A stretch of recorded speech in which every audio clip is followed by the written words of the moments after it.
Live. All right then. Cool. So. Hi, everyone. Welcome to the Florida State University Asian American Alumni Association's first webinar. Today we are very excited that we have, we're doing a webinar with Ryan, who's going to be talking us through some financial advice.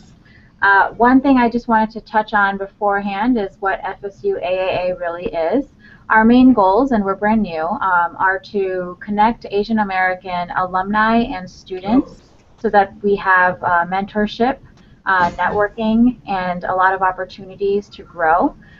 We want to engage both students and alumni in this network to both learn from each other and help build the Asian American network throughout the United States.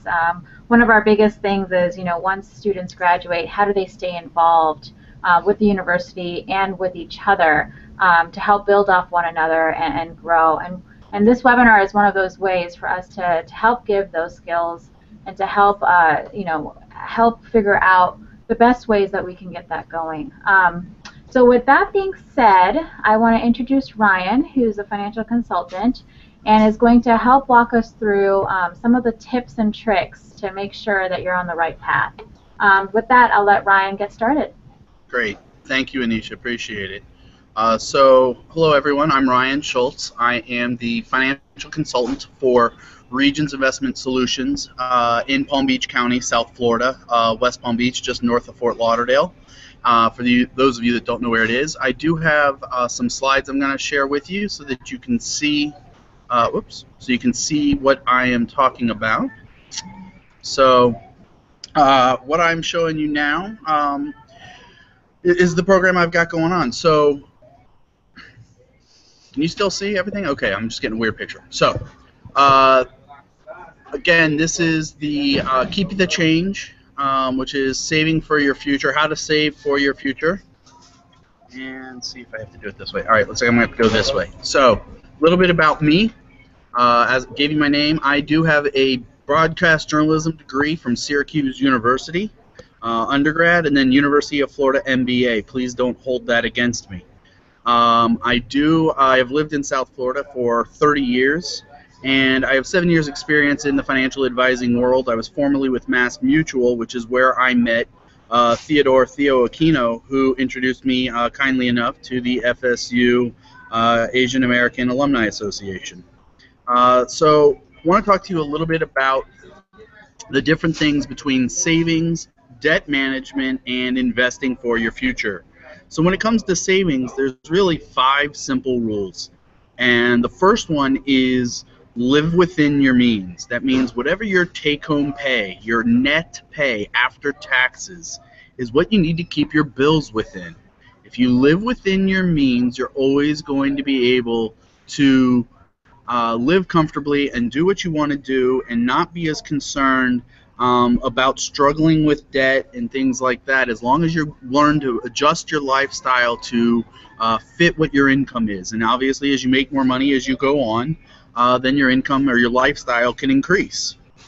One of the first things I teach all of my clients is to pay yourself first. I know that sounds kind of hokey, and not a lot of people quite get what that means, but think of yourself and saving for yourself as a bill.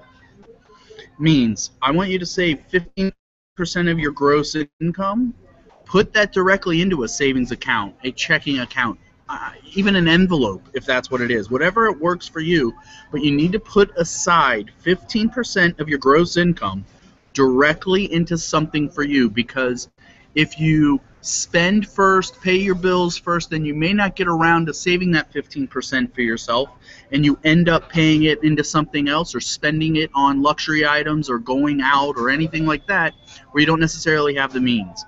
But if you start saving 15% and you pay yourself first, then you're going to be able to live a comfortable lifestyle later on.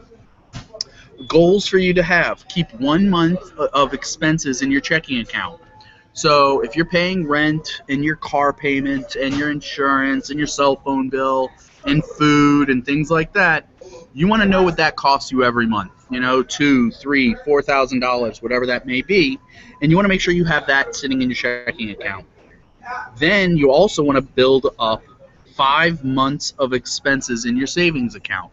And the reason I say 5 months is because if you take the 1 month that you have in your checking account and 5 months in your savings account, that's 6 months. 6 months is a safe number to have for a rainy day. If you lose your getting a new job, you want to be able to have some money sitting in the bank that you're going to be able to turn to support. So most experts say between 3 and 6 months of expenses to do that. And I will definitely recommend that you do the 6 months, because what we've seen going through 2008 and coming out of that on the other side is that it took a lot longer for people to earn or get re-employed if they lost their jobs. So it's most important that you have more money in there than you would otherwise, so that you can, go through those extended periods. And by saving 15%, if you do tap into it, if you do need it, well, by saving 15% every month, even once you've achieved this, if you tap into it, you can replenish it. So you can go back and forth, and that's really important. You don't want to use this as spending money, but if you have a legitimate need and use for it, that's what it's there for. And so when you save and you keep saving and you're in the habit of saving, you'll be able to build up your accounts to these numbers. And notice that these are based on your numbers. It's not a keep $500 or keep $1,000 in checking or $6,000 in savings. They're all based on individual needs. So 1 month of your expenses, 6 months of your total expenses kept in savings and checking for you. That 15% limit, it's hard to do when you haven't done it before, but as alumni, and most likely very recent alumni, most of you are coming into a situation where you are saving or where you're having a job, a high-paying job, a career for the first time. And with that, with the 15%, if you get in the habit of doing that, every time you get a raise, if you continue to save the 15%, it's much easier time after time. So if you're making $50,000 a year and you're saving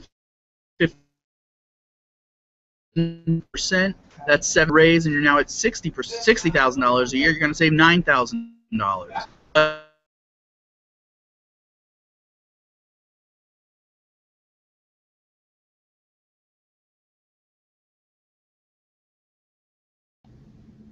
Is it just me, or did we just lose Ryan? I'm not too sure right now. I think we may have. So. Ryan, I think you're still there. The sooner you do it, the easier it is to continue. Now, when it comes to debt management has 4 simple rules. Pay your highest rate first, not the highest balance. So many people have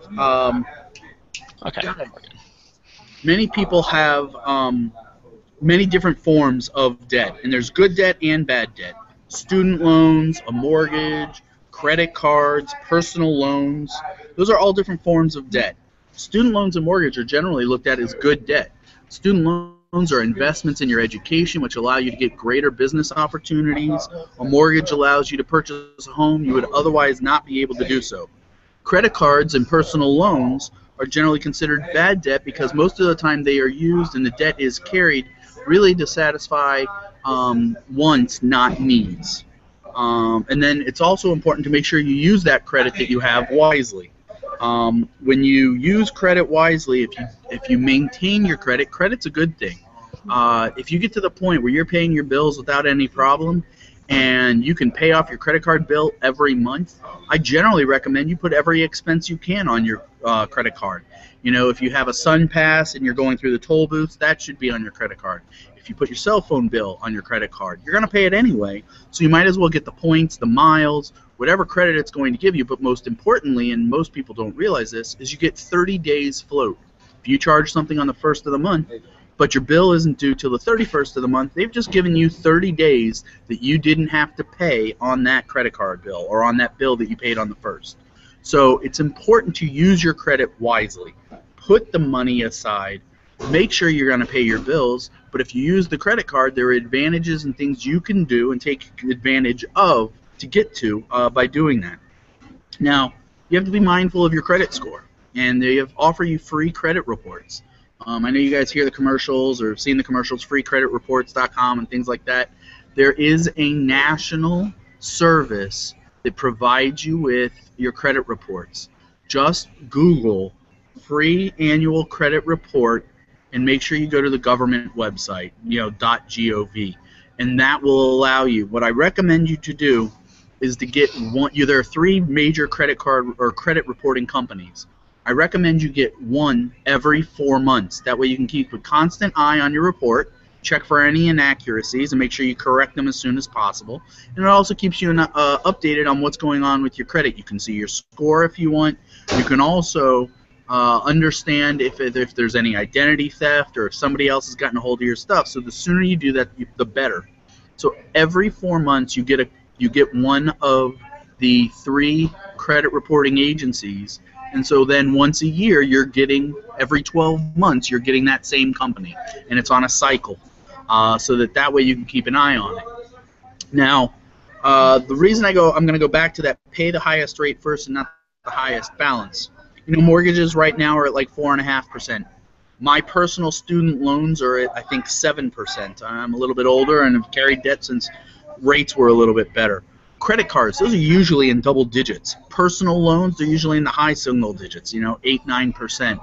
So what you want to do is make sure you pay down the debt that carries the highest rate of interest for all of the debt that you have. You always have to make your minimum payments, but if you have 4 bills, then the minimum payment's $50 each. That would be $200 that you have to pay every month. But if you have $300 available to pay down your debt, that extra $100 should go to, in this example, your credit cards that have the double-digit debt, the double-digit rate.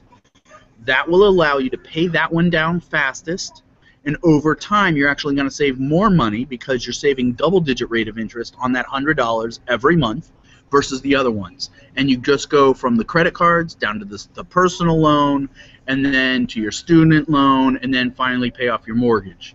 But the idea is you'll save money over time if you start with that highest rate, not the highest balance. Because in this example, usually the mortgage is going to be your biggest balance. But you're not going to pay that down so quickly, and there's a lot of reasons you wouldn't want to do that. But the double digits that are faced on credit cards, and if you have multiple credit cards, call your credit card companies. Find out your balance, find out your rate, ask them to lower your rate. Many people don't know that if you're in good standing with your credit card company, you pay your bill on time every month, even just the minimum payment. If you do that for 6 months to a year and you call back every 6 months to a year, they will lower your credit score, your interest rate, or give you better terms or some kind of promotional rate in order to keep your business. Sometimes you have to threaten to close the card. Sometimes you have to just ask nicely. But be very nice and just ask for it, and a lot of times they give it to you. So it's a great opportunity to reduce the debt you owe, to pay it down faster. All you need to do is ask. So you start with the highest rate card, and then you keep going card by card by card. Now, investing for the future. This is where I want to spend the most time because this seems to be where most people have the interest.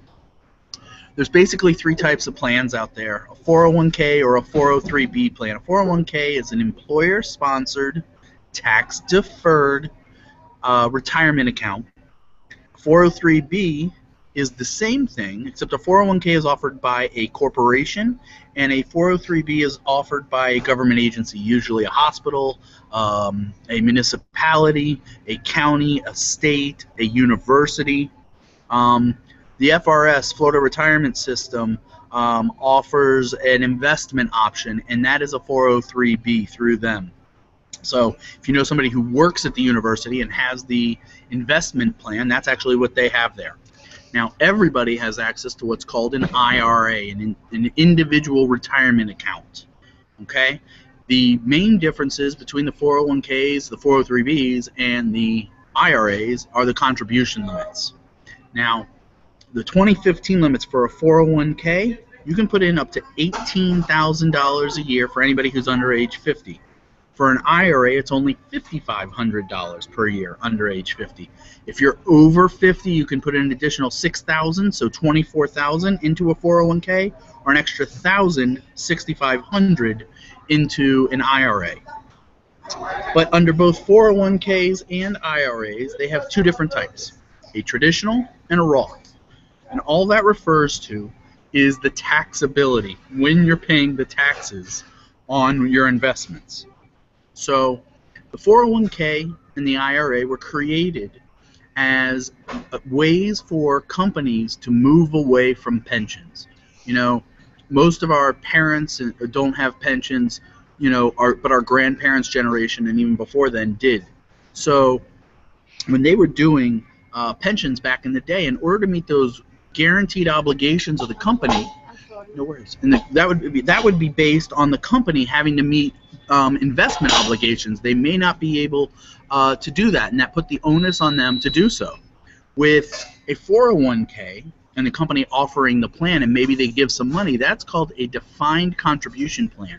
You know how much money is going in, but you don't know how much money will be there at retirement. It depends on a bunch of factors. How much money are you putting in? How are the investments going to do? And that puts the investment risk on the employee. So it's to the company's benefit to go from pension to 401k, but it's not necessarily in the benefit of the employee. So when they did that, it is that if you're working in your 30s, 40s, 50s, you're making more money than you are at any other point in your life. And then when you retire, you're probably making less money than you are at any other time in your life. So your tax bracket would actually be lower in retirement. So in order to encourage employees to participate in this and keep money put aside for retirement so that the government doesn't have to support by way of Medicaid, people in retirement, citizens in retirement, they would give them a tax break for their contributions. When it's a 401k, you actually put money in that never is taxed. So if you may put $100 into your 401k every week or every 2 weeks, whatever your payroll is, but you're only going to see your paycheck reduced by about $85 or so. And the nice part is that that's your tax deduction. So you're getting to spend that extra $15, $20 right away. In a IRA, you can't have it deducted straight from your payroll. You're making a contribution. So you make that $5,500 contribution, let's say it's just one lump sum, you don't get the tax break on that until you file your taxes the next April. And when you do that, then you get the refund on that piece back in April. So it's a delayed gratification there, but it all works out the same in the end. So that's the traditional side of things. You get a tax break for your contribution. It grows tax deferred, and then when it comes out, when you take the money out in retirement, it comes out taxable. Again, the government thought you would be in a lower tax bracket in retirement, so they're going to charge you their taxes then.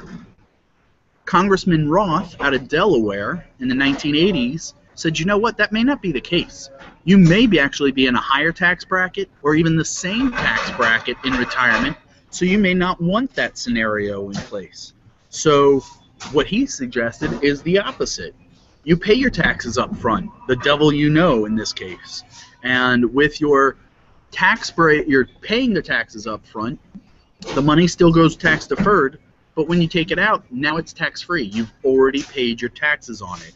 So that's the complete opposite. And if you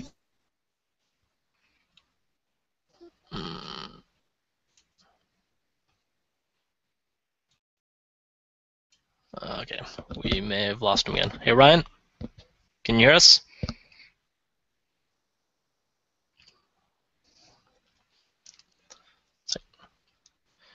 Technical difficulties. Just give it a second. He'll probably get his service back. I think he's in a low service area. Yeah. Well, it's been very informative so far. Well, for those of you on the line, if you have any questions, please ask them in the Q&A section. Congressman Roth, 20, 30 years ago, had the foresight to say, this may not be the best case for you. And so that's why he said, let's pay the devil you know, pay the taxes now, and in retirement, it comes out tax-free. So many 401ks, actually these days, most 401ks offer a Roth option. If you're under the age of 40 and you have a 401k, I strongly recommend you make sure you're contributing to the Roth option of your 401k. Now, there are limits to those who can contribute to a Roth IRA during the course of the year, but there are ways to get around that, and if you really want to know those details, you can definitely contact me, and I'll leave my information at the end. But when you're working for an employer, this is saving for retirement. I know I call it investing for your future, or for the future, but really this is also retirement savings money. So back in the beginning when we talked about that 15% per year, once you've built up your cash savings account, this counts as part of that 15%. You want to put as much as you can in your 401k plan that the company matches. If your company doesn't offer a match, you don't have to contribute to your 401k. That's not necessarily where the money should go. Not that it's a bad place, it's just not necessarily where it should go. So if they offer a match, though, it's free money.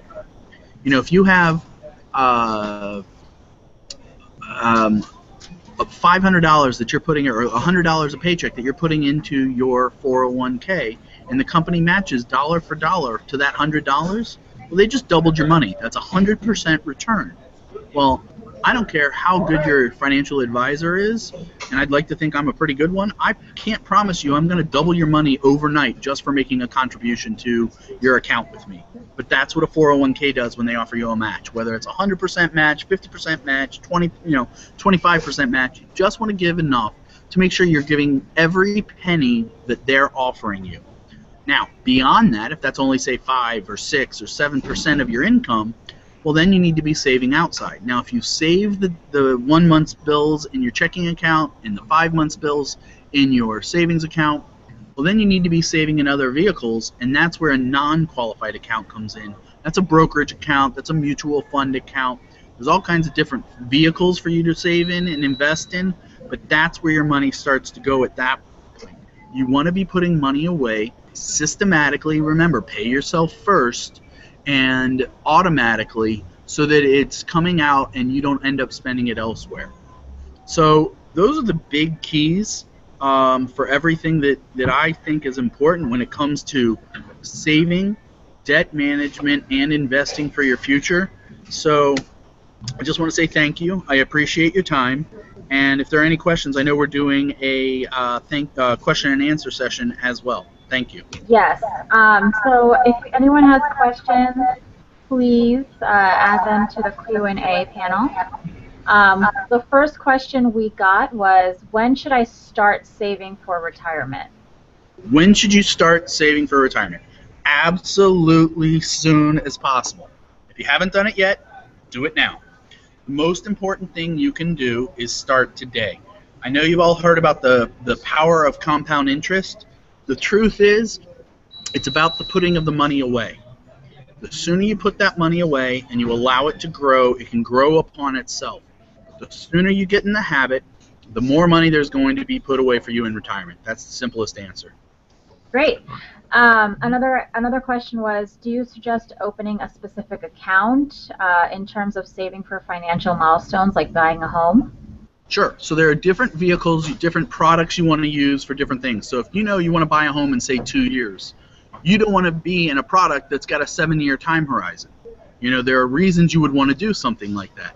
If you know you want to buy a home in 2 years, a CD is a good product because it's a guaranteed rate of interest. You can't lose money, but it allows you to put money away. Every situation's different, but knowing what vehicles are short-term and work for a short-term milestone, or long-term and work for a long-term milestone, absolutely, you match those up. Great. And then another viewer asked, is it advisable to pay off all student loans before saving for retirement, assuming loans are fixed at 6.8% interest? It's a tough question, and if this is the Theodore I think it is, you can always ask me offline and we'll have another conversation, Theo, but it's tough. Student loans, truthfully, I am of the belief, and I know I'm doing this on video and probably shouldn't, but I'm of the belief that the student loans should be paid off by the month. Yes, they can.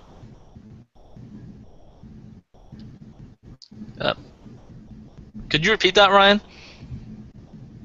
Yeah, he's frozen for a second.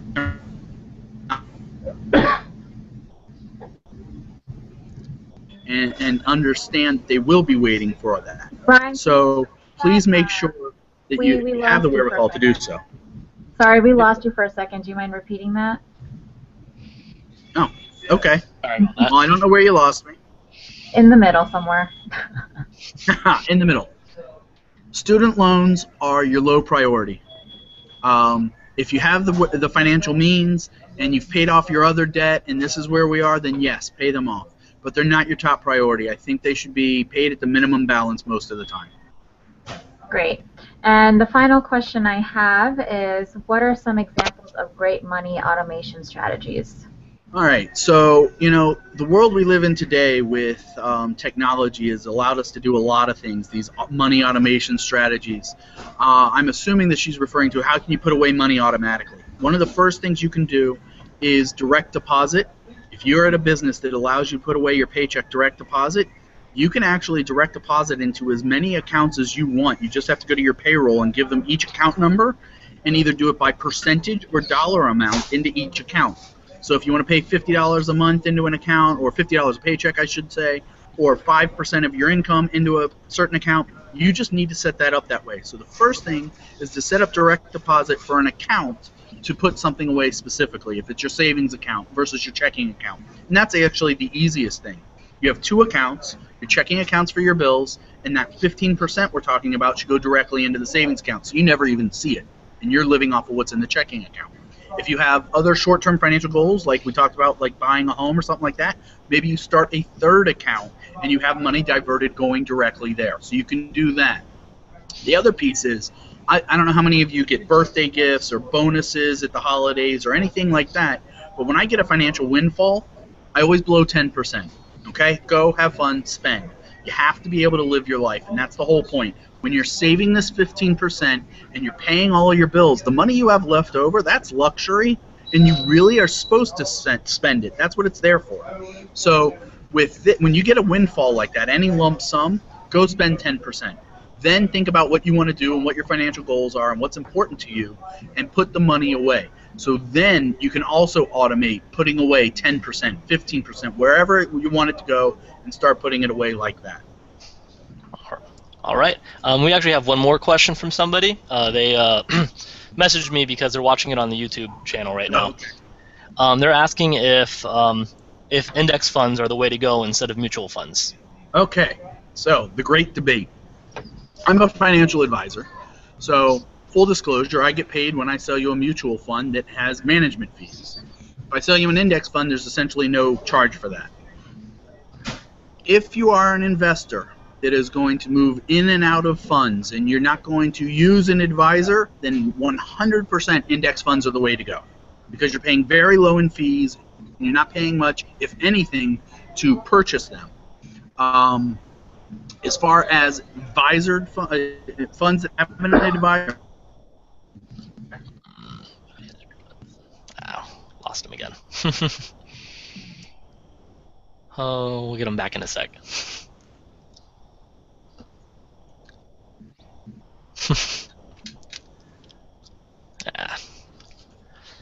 Technical difficulties again.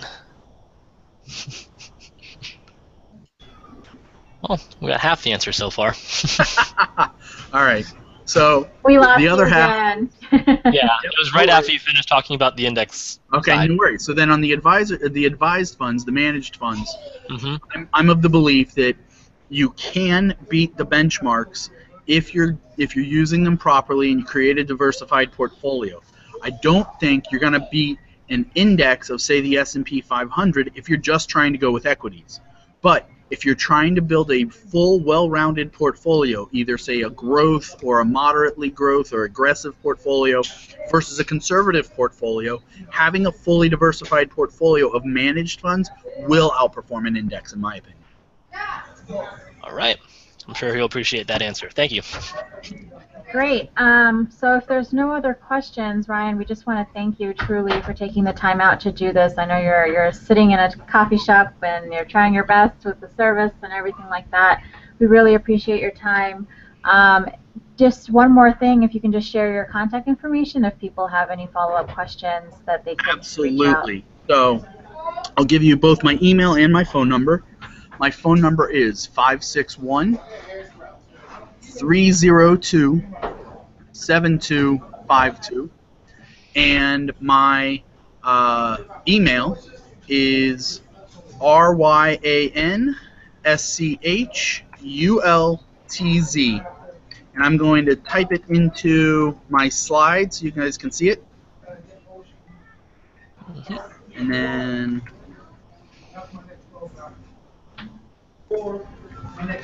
alright, so let me go share it, and then you can see it there.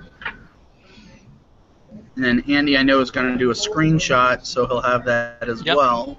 There it is, 561-302-7252, and ryan.schultz@regions.com.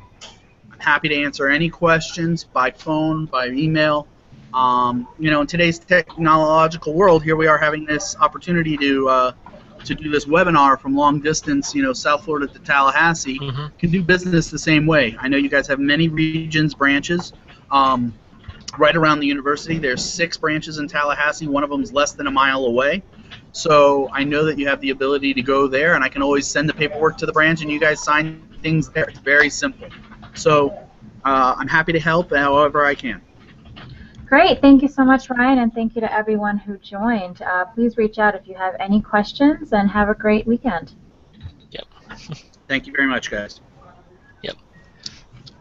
Also, if for all the other FSU alumni, don't forget that we will have our tailgate October 10th when we play off against Miami. So if you are coming up for Tallahassee, don't forget about October 10th weekend for the official FSU Asian American Alumni tailgate. Right. Have a good one. Thank you. Thank you, guys.